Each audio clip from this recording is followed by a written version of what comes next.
Assalamualaikum warahmatullahi wabarakatuh. Bapak dan Ibu semua, perkenalkan saya Ajeng Rahmadania Aryestiara, guru SMP Negeri 284 Jakarta sekaligus calon guru penggerak Angkatan 7. Izinkan saya untuk menyampaikan tugas koneksi antar materi tentang filosofi pendidikan Ki Hajar Dewantara. Selamat menyaksikan. Yang pertama, murid adalah kertas kosong. Sayalah pena yang dapat menggoreskan tinta di atas kertas. Saya bisa menggambar apapun sesuai keinginan saya. Kedua, murid adalah objek. Saya menganggap murid sebagai objek dari sebuah pembelajaran. Sebagai guru, sayalah yang menjadi subjek. Yang ketiga, saya merasa murid harus bisa pelajaran bahasa Indonesia. Saya menganggap semua murid harus bisa mengikuti pelajaran yang saya ampu. Yang keempat, proses pembelajaran disamaratakan. Saya tidak memperhatikan keunikan peserta didik. Pembelajaran saya samaratakan untuk semua peserta didik.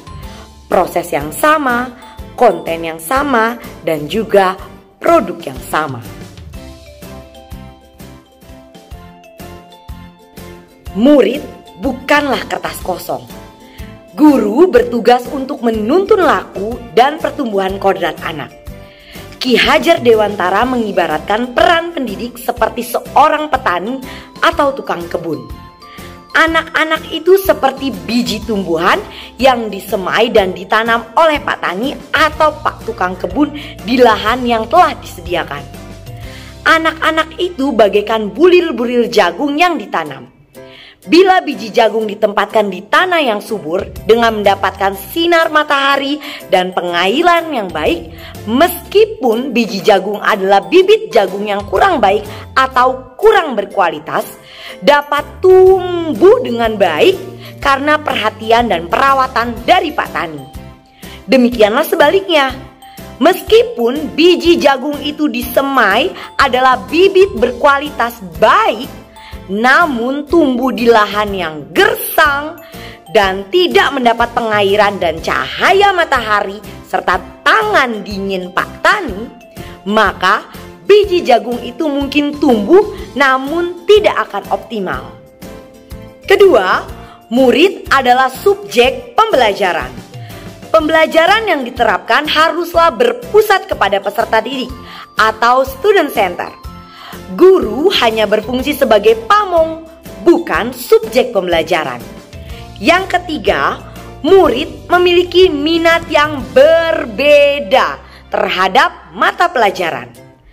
Saya tidak lagi memaksa peserta didik untuk menyukai bahasa Indonesia. Namun, saya berusaha dengan maksimal untuk memberikan pembelajaran yang menyenangkan dengan berbagai dan bervariasi yang sesuai kodrat zaman dan kodrat alam, sehingga peserta didik gembira belajar bahasa Indonesia. Keempat, murid memiliki kodrat, bakat, minat, dan kecerdasan masing-masing yang berbeda. Kita tidak bisa memaksa biji coklat untuk dibuat menjadi kopi yang nikmat. Sebaliknya, kita tidak bisa memaksa biji kopi untuk menjadi biji coklat. Setiap murid memiliki keunikan tersendiri. Dengan keunikan tersebut, pembelajaran tidak dapat disamaratakan. Saya melaksanakan pembelajaran berdiferensiasi yang disesuaikan dengan profil belajar peserta didik.